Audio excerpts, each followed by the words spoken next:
Ok, ahora hablando de la dinámica, se divide en dos grandes grupos, dos grupos principales. Uno es la cinemática y el otro es la cinética. Vamos a empezar estudiando la cinemática.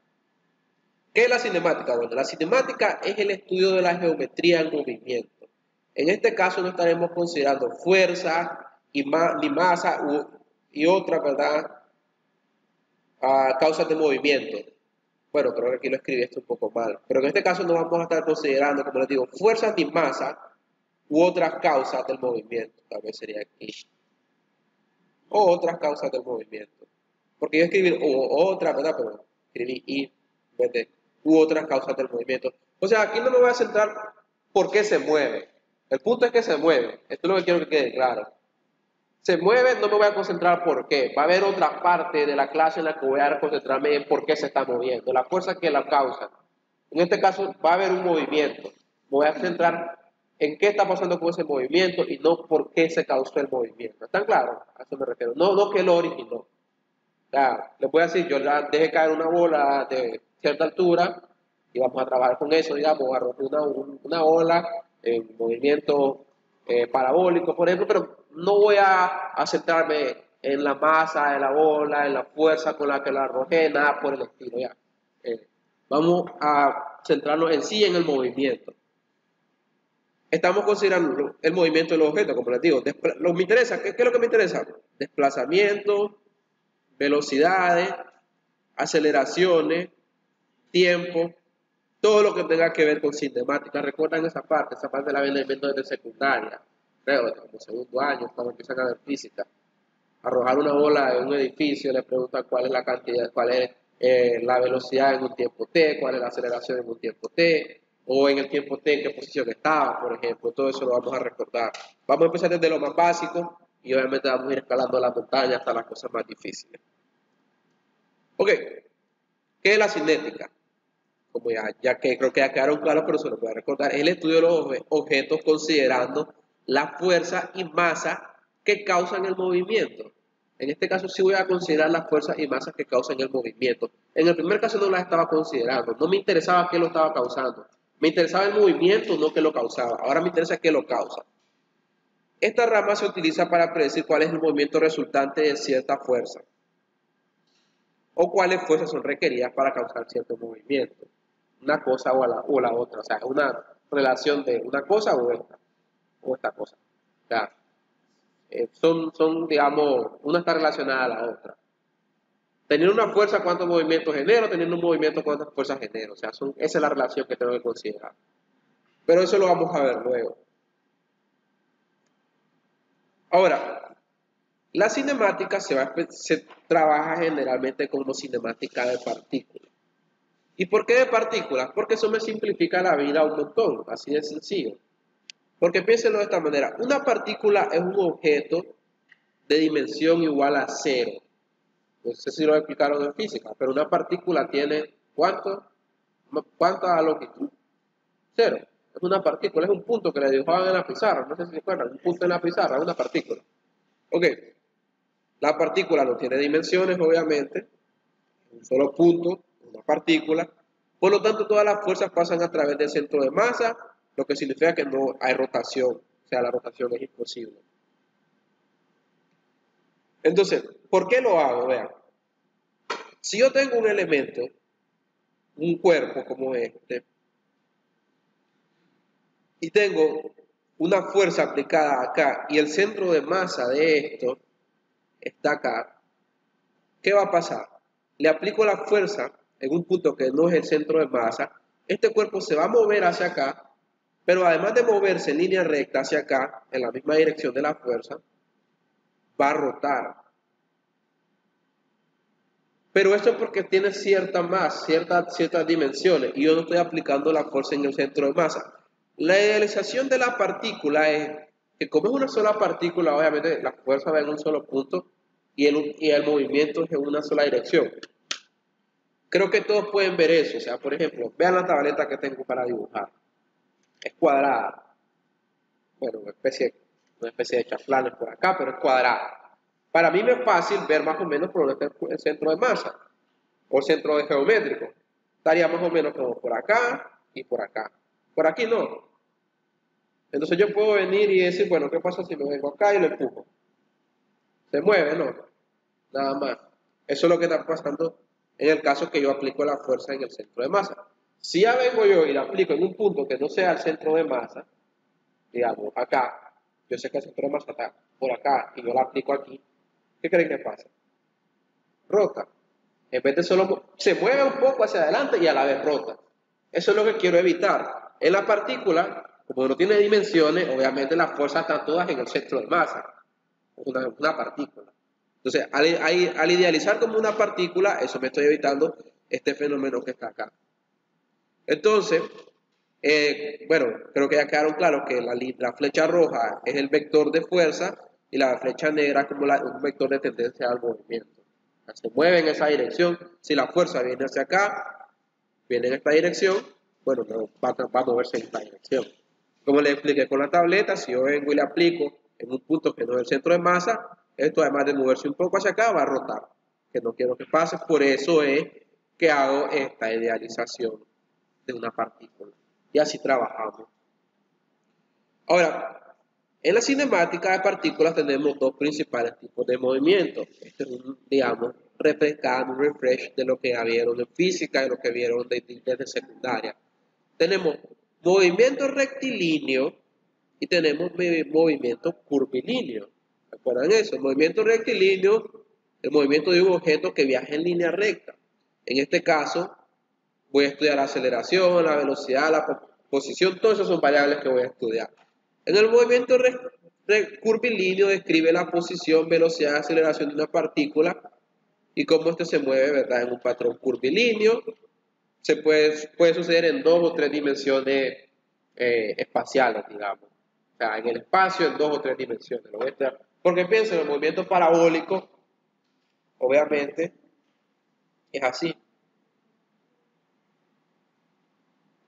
Arrojo un balón, una bola de acá, va a caer a algún punto por acá. Entonces necesito coordenadas para poder escribir esto, ¿sí o no? ¿Cuántas dimensiones de coordenadas requiero? 2, al menos 2 no. Requiero la coordenada. A ver, da igual, ¿verdad? Puede ser aquí arriba o aquí abajo, pero creo que quiero ver si puedo borrar esto. No, no puedo. Pero bueno, vamos a X y Y. Al menos requiero 2, ¿no? Y luego está el tiempo, pero ese es otro asunto. Es un asunto más de funciones que del espacio. Requiero 2 al menos. Y puedo hacer esto en 3 dimensiones y requeriría 3. Lo que pasa con el movimiento, el otro, el rectilíneo, que es el que vamos a nosotros a trabajar primero, es que estoy diciendo, si tengo esta bola aquí, dicha bola se mueve en línea recta, ¿cuántas coordenadas requiero? ¿Cuántos ejes? ¿Cuántas dimensiones? X nada más. ¿Sí o no? Todo se mueve en X. Eso es todo lo que requiero. Ok. Quiero estar pendiente de la hora porque... Bueno, entonces, espero que queden claros con esa parte. Movimiento rectilíneo va a ser la primera parte que vamos a estudiar, luego vamos a estudiar movimiento curvilíneo. Okay. Bueno, coordenada de posición. Se define por una distancia positiva o negativa a un eje a partir del punto de origen. Ya voy a explicar esto. El movimiento de una partícula solo puede ser completamente descrito si conocemos su coordenada de posición para cualquier instante del tiempo t. Por ello necesitamos una función para la posición de la partícula en función del tiempo. ¿Qué es lo que estoy diciendo con la coordenada de posición? Va a haber un punto en el que yo voy a considerar que la posición es 0. O sea, yo tengo que tener un eje de referencia, es lo que estoy diciendo. Tengo que tener un eje de referencia de la posición. Y tengo que decir, bueno, en este es mi distancia 0. Y a partir de acá puedo tener un objeto que empieza en cierta posición, que dice que no. A veces no empiezan en la coordenada 0, ¿verdad? Pues empezar en otro punto. Empieza acá, a una distancia X, de acá, porque este eje lo voy a considerar X, es un eje de posición. Y luego se mueve una cantidad igual a delta X De modo que cuando ya está acá, su posición es ¿cuánto? X más delta X. Todo el mundo claro con eso, ¿no? Empezó estando en X, lo moví delta X y me pregunto a dónde está al final, está en X más delta X. Claro, ¿verdad? Sencillo, no es nada del otro mundo. Ok, entonces esto ya lo vamos a ver. Ya lo van a ver matemáticamente, gráficamente. Una partícula cual cambia su posición con respecto al tiempo se puede graficar como, a ver, en los libros de texto de dinámica, ya hay, bueno, hay un Bill Johnston, ¿verdad? Que es uno de los que se pueden utilizar para guiarse en este curso. Son dos los que les puedo recomendar. Bill Johnston y Hibbeler. Son los más comunes, son los más sencillos, los más entendibles. Hay más, si quieren buscar otros, pero para mí son los más sencillos, ¿verdad? Si lo quieren comprar, si lo quieren descargárselo, no sé, la verdad. Lo que ustedes quieran, pero ténganlo, búsquenlo, pues. Busquen el libro. Dinámica, se llama Mecánica Vectorial Dinámica. El autor puede ser ya sea Bill Johnson o puede ser Hibbeler. Okay. Ahora, veamos. Como les estaba explicando, si yo vengo, esto es lo que encuentran en el libro, pero yo no estoy de acuerdo con esta idealización mucho y voy a explicarles ya mis puntos de discrepancia con respecto a ella, porque creo que un poco los estudiantes la malinterpretan o no es muy comprensible, digamos. Pareciera sencilla, pero si la estudian no es tan común. Porque lo que está haciendo es mostrando dos cosas distintas en un solo eje, dos cosas diferentes, ya van a ver a qué me refiero. Dicen que si a una distancia x tengo una partícula P y luego lo muevo, escuchen, y luego, ¿qué significa eso? En el tiempo, ¿verdad? Lo muevo, va a llegar a una distancia P'. La partícula empezó en P y luego va a llegar, voy a decir, esta es mi partícula a P'. La distancia es delta X. Entre P y P' es delta X. El tiempo en el que estaba acá era T y luego este tiempo sería un T más delta de T. Pero lo que estoy haciendo es poniéndolo todo en un solo plano. Estoy poniendo el espacio, o sea, la distancia y el tiempo en ese mismo plano.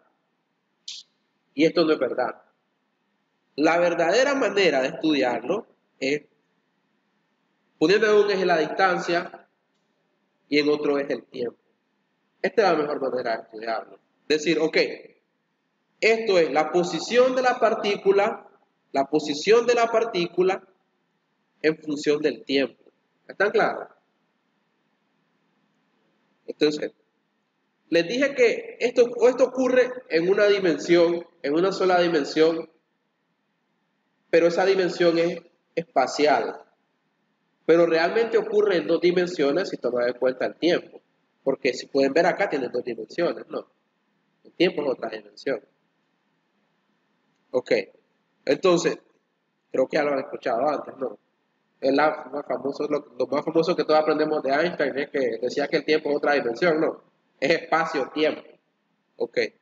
Entonces, esta es la mejor manera de estudiarlo. Porque si yo lo veo así, yo no puedo describir cuál es la fórmula de la velocidad. Ahora, la velocidad promedio, nosotros ya todos lo sabemos, es el cambio en la posición entre el cambio en el tiempo. O sea, lo vean en física como sencillamente de secundaria como distancia entre tiempo. ¿Recuerdan eso? Pero no es nada más que decir, ok, ¿cuánto es el cambio en la posición? O sea, ¿cuánto es delta X? ¿Cuánto es delta X? ¿Y cuánto es el cambio en el tiempo entre este punto y este punto? Y hago esa relación, distancia entre tiempo y calculo la velocidad. Pero ojo, eso es promedio. Mi pregunta es, si yo vengo, a ver, vean, si por ejemplo, lo que pasa es que aquí en PowerPoint es como que bien fregado dibujar, tratar de hacerlo más. Y supongan que este es un vehículo.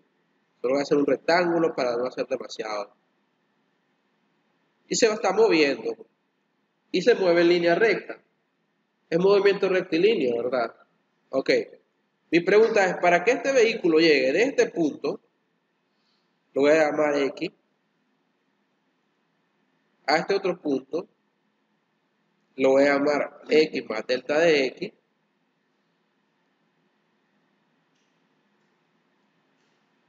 Y obviamente por cuestiones de espacio lo hice cerca, pero imagínense que recorrí, por ejemplo, 5 kilómetros.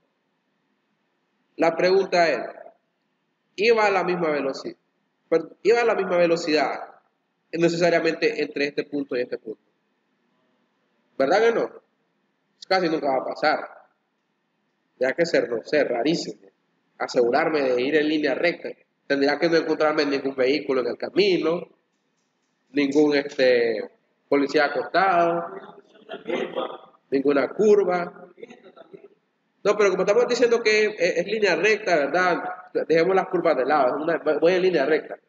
También que no me detenga nadie, ninguna persona se me cruce en el camino, que no tenga aquellos cosas que van a poner en las calles que son molestos, en la carretera, ¿lo han visto? Que se escucha el vehículo, la verdad. Entonces, nada de eso pasa. Entonces, lo que realmente está pasando es que es variable.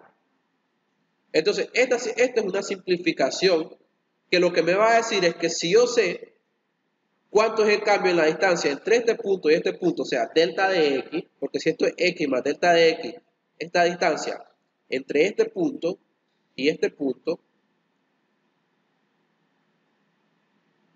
si no se puede dibujar mejor, obviamente es delta de x. Ya. Entonces, si yo hago delta de x entre delta de t, o sea, distancia entre tiempo, obtengo la velocidad. Pero eso está asumiendo que yo voy a la misma velocidad. ¿Están claros de eso? La verdadera ecuación para la velocidad es esta. ¿Por qué? Porque aquí sí pueden ver que la velocidad va a ir variando. ¿Por qué? Porque la distancia que voy cubriendo es variable en el tiempo. Pueden ver que es una función, por ejemplo, tal vez en este caso cuadrática, parecería, ¿no? Entonces pueden ver de que no necesariamente comienzo a la misma velocidad. Como pueden ver, mediante avanzo que va pasando, voy cubriendo más distancia, ¿sí o no? ¿Qué significa eso? Que voy ganando velocidad, ¿sí o no? Ok, o voy acelerando, dicho de otra manera. Entonces, esto es como la verdadera gráfica que me interesaría. Y la verdadera ecuación, y por eso es que venimos a esta clase, es esta. Y creo que también se la explicaron en física. La verdadera ecuación incluye un límite, pero no vamos a trabajar con el límite, simplemente vamos a decir es la derivada.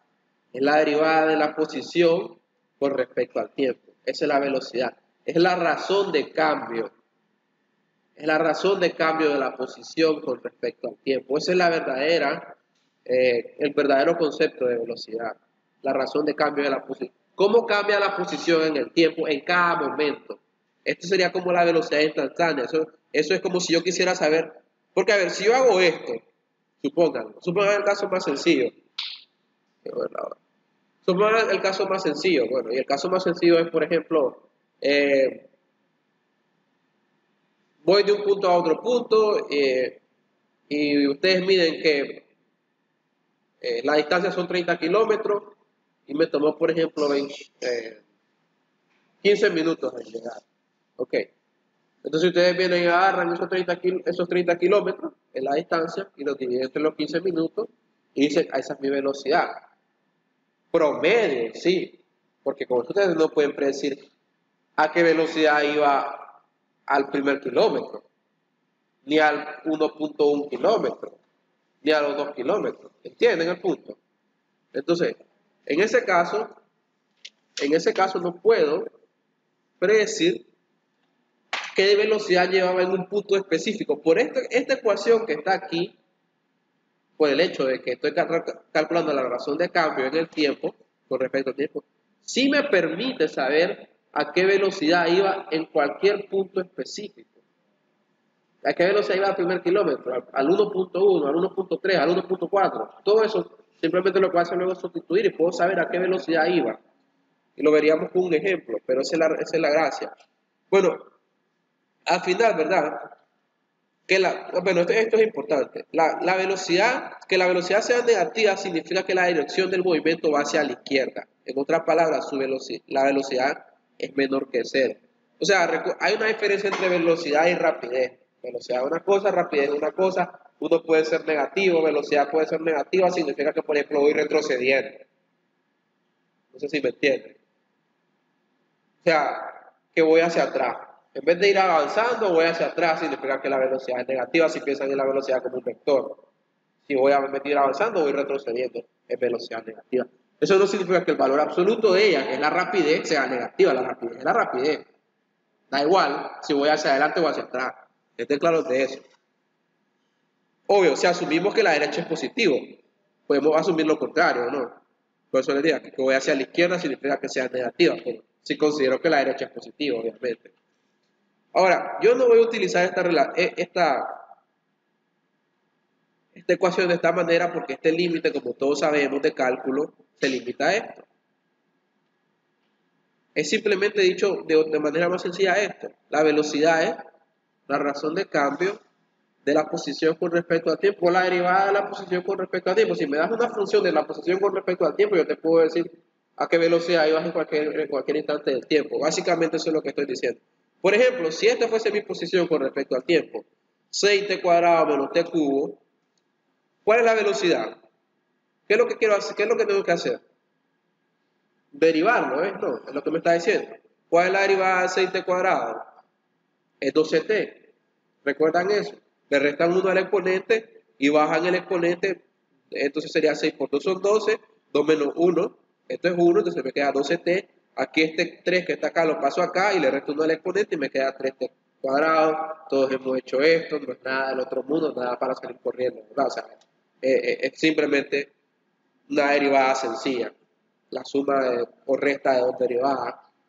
Y aquí estoy usando la regla más fácil de todas, que es la regla del exponente. Y no voy a hacer mucho más complejo que eso a lo largo de todo el semestre, o trimestre, perdón. Ok.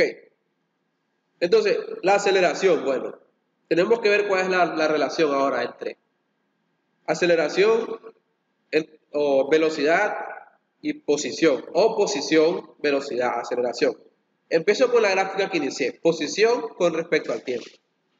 Estoy en el tiempo t, me encuentro aquí, luego en el tiempo t más, aquí me faltó t más delta de t, ¿verdad?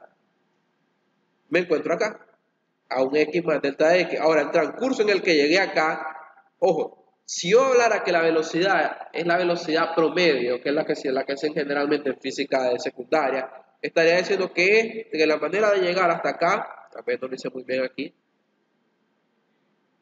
es una línea recta. Pero eso no es verdad. Eso es lo que vamos a tratar de desbancar acá, eso no es real. Entonces, digamos, en este caso es una curva. Es una función cuadrática, por ejemplo. Entonces, ¿qué pasa? Si la derivada de la posición con respecto al tiempo es la velocidad, significa que si esto es curvo, ¿cómo va a ser esto? Recto. Porque si esto es alguna función de t al cuadrado, al derivar esto, ¿qué va a pasar con ese 2? Va a bajar aquí y me va a quedar t elevado a la 1. Y eso es lineal, ¿sí o no? Una línea recta. Y si esto es lineal, ¿qué pasa con esto? Vuelvo a derivar. ¿Qué me queda? 2. Una constante. Entonces, véanlo de esta manera. Si la posición es una función cuadrática, la derivada de la posición sabemos que es la velocidad, es una función lineal, y la derivada de la velocidad, que es lo que quiero que entiendan, es la aceleración, y es constante. Ya, constante la aceleración en este caso. Entonces aquí les digo, la aceleración, ¿verdad? Si lo quieren ver matemáticamente, es el límite del cambio de la velocidad con respecto al tiempo cuando el t tiende a 0, o en otras palabras, la aceleración es la derivada de la velocidad con respecto al tiempo o la segunda derivada de la posición con respecto al tiempo, ¿sí o no? Porque si derivo una vez obtengo la velocidad, si derivo otra vez obtengo la aceleración. Entonces, lo primero que me van a dar es una función de la posición, la derivo una vez, primera derivada, obtengo la velocidad, la vuelvo a derivar, segunda derivada, obtengo la aceleración. Entonces, esta es la relación que hay. Y aquí pueden ver cómo esta es cuadrática, si esta es cuadrática, esta es lineal, y si esta es lineal, esta es constante, por la manera en la que hago las derivadas, obviamente. Ok, alguna nota en la aceleración. La aceleración puede ser positiva o negativa. Una aceleración positiva representa una velocidad positiva que va en incremento o una velocidad negativa que va en decremento. Sencillo, lo pueden leer para tratar de digerirlo, pero es sencillo.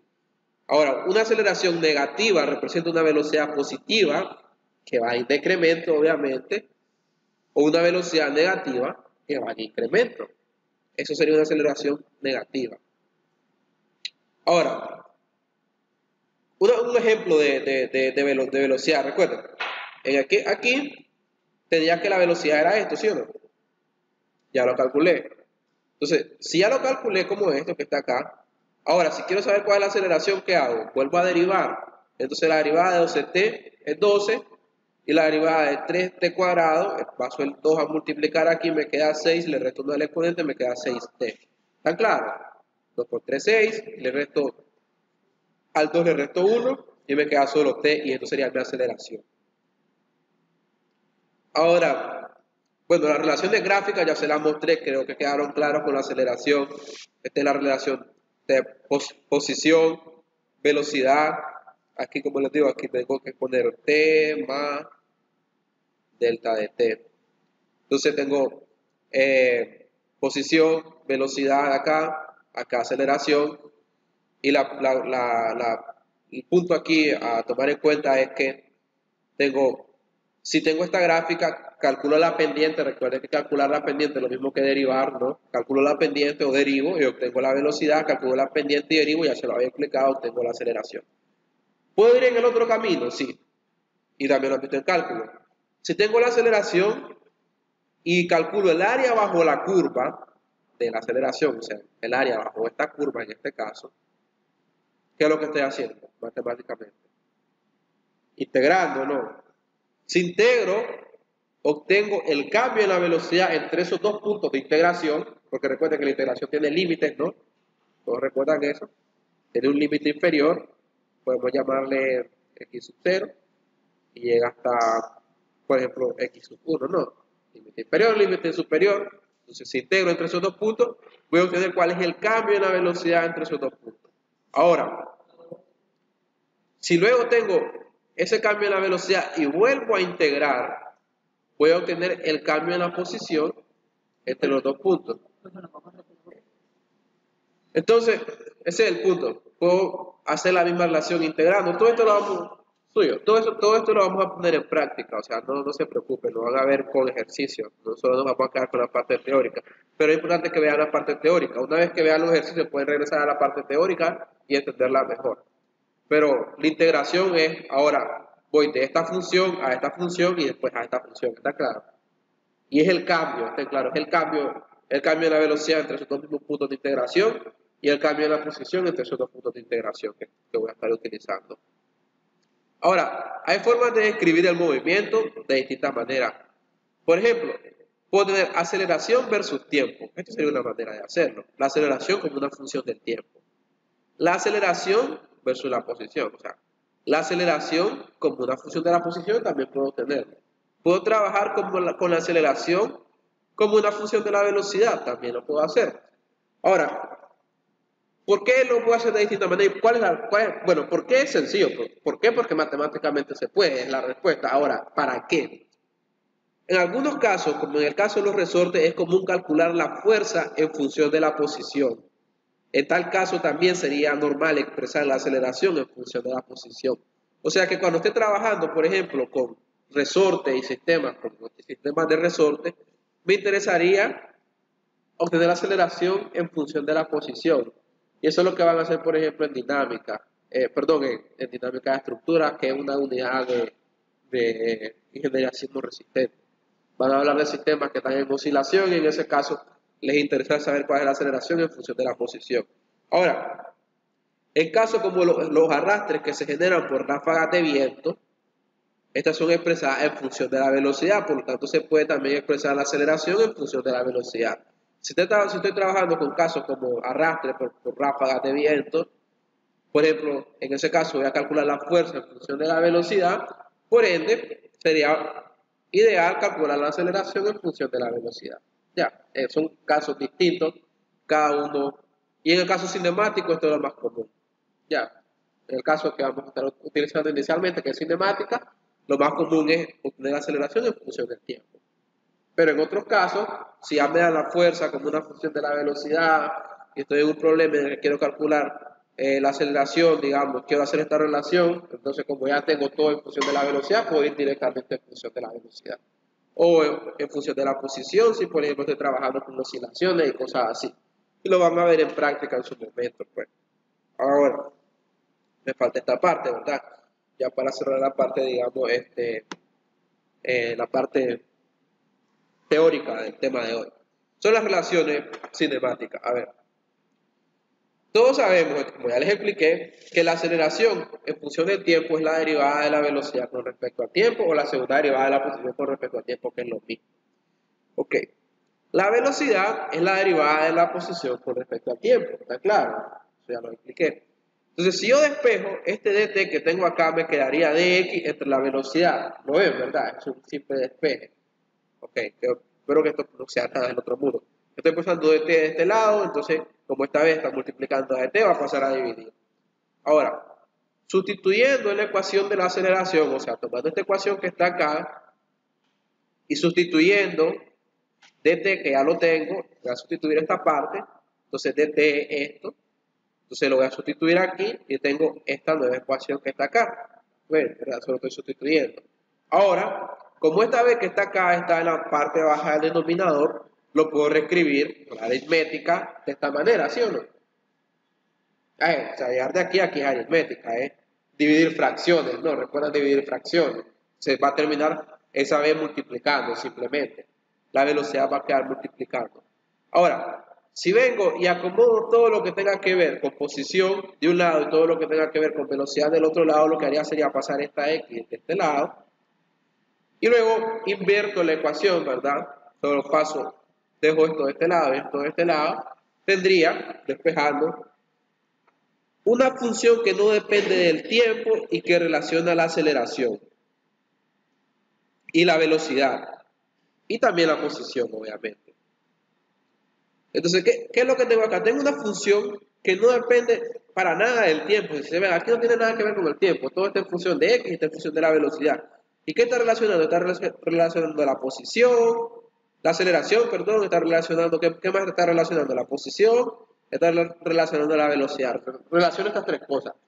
Pero tengan claro que esta ecuación no es independiente porque proviene de esta. Pero sí me va a ser útil en algunos casos y en algunos problemas. Y es importante porque esta función, como les digo, no depende del tiempo. No depende del tiempo, sin embargo, fue obtenida de estas funciones que sí dependen del tiempo. Pero ella en sí no depende del tiempo. Y lo que hace, como les digo, es relacionar la aceleración, la velocidad y la posición. Esta sería como una tercera ecuación. O sea, si yo pongo las ecuaciones que yo tengo, esta es mi ecuación 1, mi ecuación 2 que voy a estar utilizando, y esta sería mi ecuación 3. Esto solo es el camino para llegar a ella. Esto que ven acá es el camino para llegar a ella. Esta sería mi ecuación 3 que podría estar utilizando.